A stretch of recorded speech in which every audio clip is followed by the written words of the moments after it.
Hello everyone, thank you for tuning back to my channel. Time for a spoiler-free review of Oathbringer, Book 3 of the Stormlight Archives. As you can tell, like its predecessor, it is a pretty chunky book, and it's good throughout most of it. Now, on to the world building. Let's start with the ending, since we get a ton of interesting world building thrust in at the conclusion, which leads up to the epic climax. I won't go too much into it for spoiler reasons, yes, because this is a spoiler-free review, but I do love the implications it has and it tells for Roshar and humans and Fused and Singers, and just the dawn of their civilization and what happened. And I love how it also gives the characters pause and just realization that, are we really doing the right things here? Are we the good guys? But I don't know, I think that's pretty cool. On top of that, though, we also get more interesting detail into the different countries, such as Azamar and Thalina. At least that's how I'm pronouncing it. I'm probably pronouncing it wrong, but it's the place Fen is queen of. I really much enjoyed the in-depth look of them and their own different worries about helping out and uniting with Alikar, even if not a physical uniting, but an alliance. And I like how it's shown through the meritocracy of Azamar and the trade and naval dominance and strength of Thalina. And I just think it's interesting and cool how they clash with Dalinar, their own different cultures and distinct personalities. And I also enjoyed how even these countries themselves aren't necessarily all united, such as the Azish Empire. There is Azamar itself, but there's also these breakaway countries, which were probably once part of the Empire, but are now their own nations, but they still look up to the Azamar Empire with their own kind of, if not respect, reverence, or fear.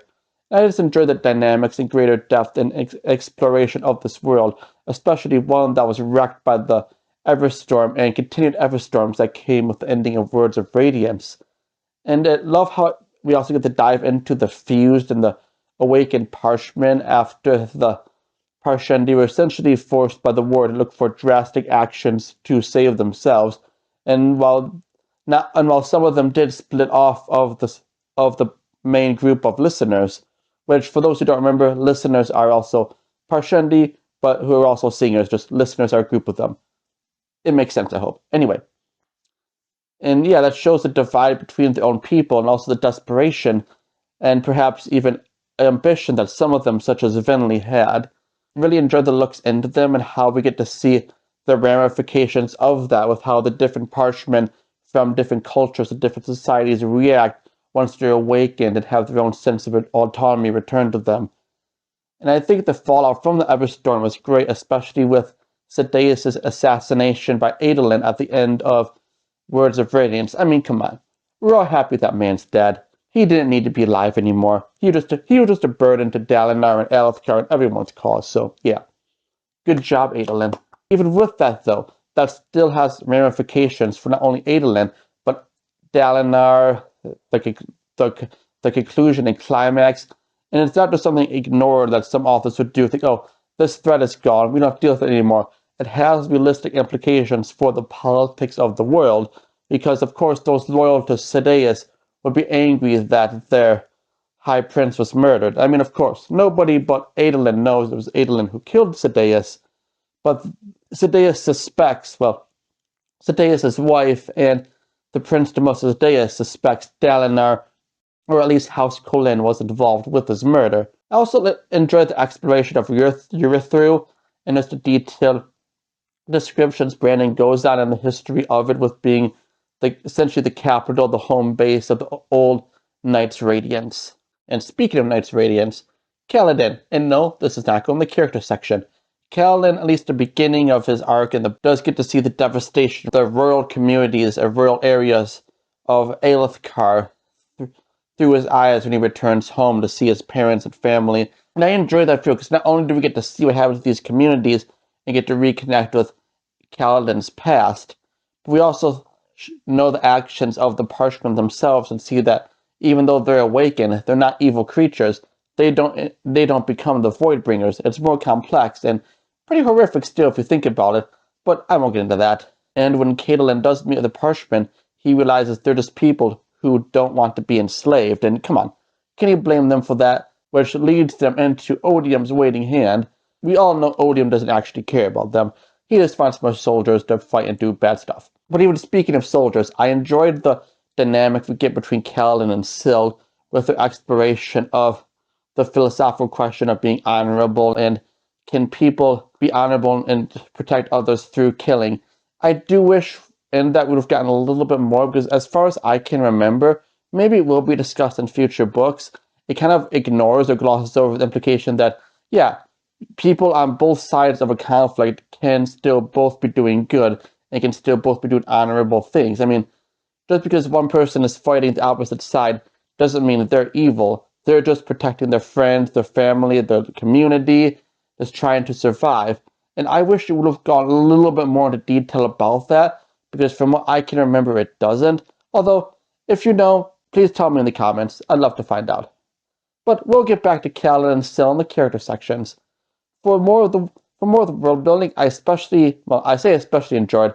Overall, I think the prologues are okay. How in this prologue we have a Shonai's view of Gavilar's assassination, and I love how it shows the Parshendi's/Singers' desperation to stop Gavilar from bringing their gods back, which even adds a more tragic irony to it in that their assassination of Gavilar leads the Alethi to declare war on them, which in turn leads to a group of them led by Vinley to bring back the listener gods through the Everstorm, as we saw in Words of Radiance.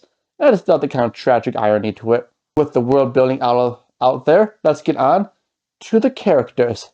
And let's return to the man Kaladin himself. After saying the third ideal of the Windrunners, and I love his and Syl's reaction and dialogue about that, and especially when he does return home and his confrontation of Roshoni, and he kind of realizes that Kaladin has to be the bigger person. Yes, he does give Roshoni a well-deserved punch, but even then, Kaladin realizes he shouldn't have done that, apologizes, and recognizes he has to become the better person. Well, not he has to be the better person. And on top of that, I love how bittersweet it was, because when Kaladin was younger, he always looked forward to and thought he'd have a triumphant return to Hearthstone and see his parents and friends and to come back with Tien at his side. And as we know, that doesn't happen. It's tragic and it doesn't happen, and Kaladin knows it won't happen coming back now, especially after the Everstorm devastated the area. But we just get that sense of melancholy from him, and just almost nostalgic in a way.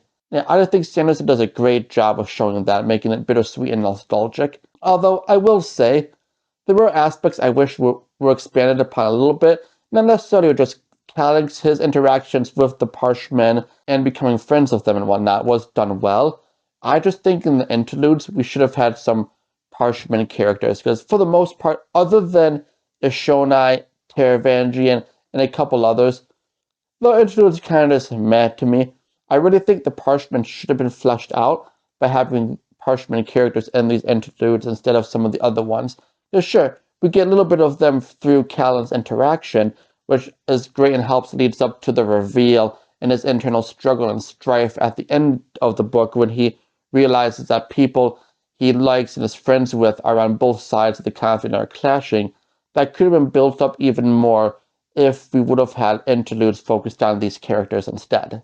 And now, away from Kaladin, back to Dalinar and his flashback chapters, because I think Oathbringer has the best flashbacks, not only for the content and getting to explore more of Dalinar's backstory as the Blackthorn and realizing just why so many other nations and kingdoms fear and hate Elithkar, but we get to see just his own inner turmoil and realization he wasn't the best person, and in fact, in many ways, he was a terrible person when he was younger, and that also culminates with his own arc and story and growth in modern times, because not only does he struggle uniting Roshar against the Voidbringers, he has to grapple with his memories returning that he intentionally had removed about his wife, and he realizes they're coming back. And unlike with Venli and Ashonai and Rhythm of War and Shallan's and Kaladin's to a lesser extent, these flashbacks have a focus and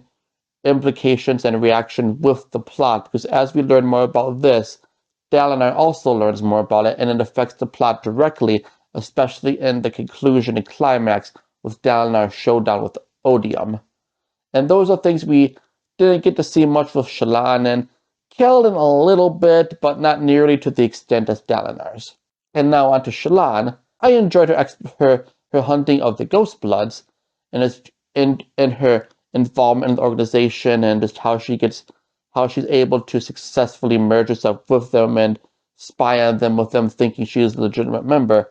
And I found it interesting. I will say her arc with the Unmade, it was cool and all. I don't necessarily think they had to be there, though it does show Shallan's growth with her light weaving abilities and gives us a more inner looking into her own fears. I'll get a little bit more onto that in my nitpicks.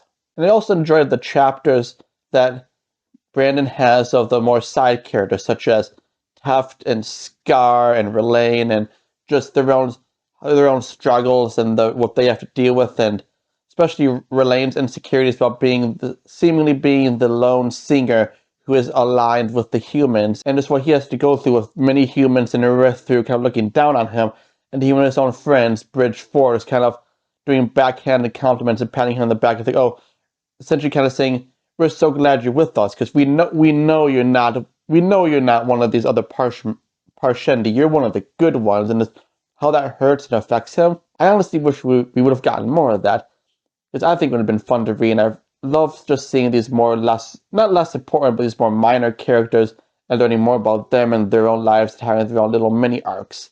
But with those out of the way, let's get on to the nitpicks. Nitpick number 1. I know I've said this about Words of Radiance and The Way of Kings, but I think it's the worst here because while I do think those previous books have slow areas, there were never any points that I thought were boring.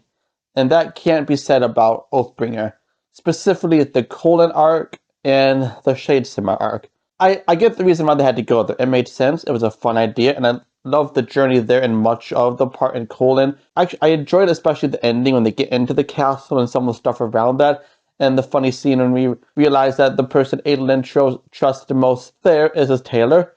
I think a lot of that, though, could have been cut down, because there were sections where, like, cool, do we need to go this? Do we need to know about this? Let's get to the story. That's, however, more apparent in the Shadesimar arc, because at this point, especially as we read what's happening in Dalinar's chapters, it's like, cool, can we get to the conclusion? Can we get to what happens? Can we get there? I'm sick and tired of just seeing them struggle after struggle, misfortune after misfortune in Shadesimar. Sure, some of it makes sense. I enjoyed reading about Shadesimar, the history and lore and world building we get of the Spren. But I mean, there's just points to just like, okay, I'm tired of mishap after mishap after mishap. Don't get me wrong, I love the ending of the Shadesimar arc. I think that's done great. There are just parts I just felt that dragged on way too much. And I will say that is one of my biggest pet peeves, not just with books, but with video games and TV shows and movies, is when a character is trying to get from point A to point B, and there's just obstacle after obstacle after obstacle after obstacle thrown at them. And at some point, it's like, okay, cool. I want the plot to continue. I want them to get out of this so we can see what happens. I don't know. Maybe that's just me, though. I'd love to hear your all opinions on that. Because, yeah, that's honestly my biggest nitpick with Oathbringer. Even on my second reread, because I tend to enjoy books more on a second reread, I still thought the Shadesimar arc was kind of boring in areas. Rhythm of War handles it a lot better. Now, on to nitpick number 2. I get the reason why it was there, especially it helps with the mysterious deaths and murders that are happening in Urithu, but I kind of feel like the whole part with Shallan facing Unmade, yeah, the Midnight Mother, yes, that's her name, was kind of forced in there. It's kind of natural that's being forced in there, it makes sense, but I don't necessarily think it needed to be there, or it could have been interwoven in better. I don't know, though, because, it does kind of get more people invested and curious about Sadeas' murder, especially with Adolin's own worries, because he's told to investigate all these, but he knows he was the one who killed Sadeas. And it does give the readers a good look into one of the Unmade, and I get that. I just wish it would have been handled a different way. And now, on to nitpick number 3. I did mention this earlier, but I won't get more into it.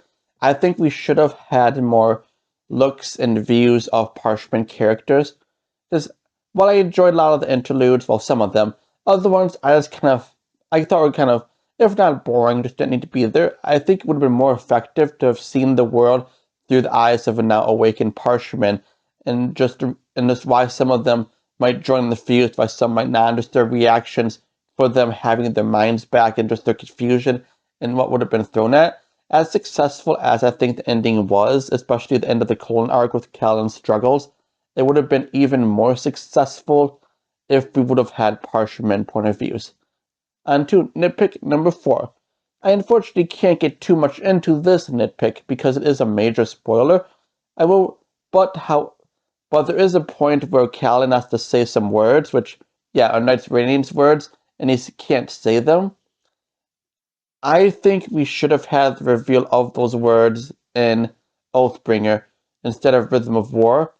Not that Callan should have said them. I agree with the choice Brandon made, but personally, we should have had those words here so we could understand Callan's struggle to say them directly and have that build up in Rhythm of War. There's another proper nitpick. There is a scene that happens with Yasna. I think would have been cool if we would have seen the beforehand and Dalinar approaches her with this decision on page, because I think that would have been great, more bonding and character development between the two of them. There are my nitpicks. Let's end this with a positive. 1. I love Adolin and Shallan's interactions. I think the two are great together. I love how their banter reflects each other, especially when Adolin also talks to Vale and Radiant. I just think they're sweet together. I know a lot of people say Brandon can't do romance, but I mean, I think Shallan and Adolin are good together. Better than that, though, is the ending with the clash between Amaran and Kaladin and Dalinar and Odium, and just a battle in Thaylen City, and especially the looks we get at the Parchment and the Parshindian Voidbringers there. And yeah, it's just a pretty fun, satisfying conclusion. We get to see all these surges in action, realize just how awesome and powerful Yasna is, same as Renarin, and Dalinar. Not only his clash with Odium, but his epic words he says, which I won't get into, but they are pretty epic. If you have read Oathbringer, you know what I'm talking about. Now, on to rating. Unfortunately, well, not necessarily unfortunately, but I did prefer the first 2 books better, and thus I give Oathbringer a 4 out of 5 stars. Now, on to my favorite characters, again in no particular order. We have Kaladin, Dalinar, Shallan, Syl, Pattern, Renarin, Teft, Relaine, Sigil, Yasna, and Maya. And there we have it, my review of Oathbringer. I hope you found that interesting. Please let me know your thoughts in the comments below. Don't forget to subscribe, and I hope you all have a good day.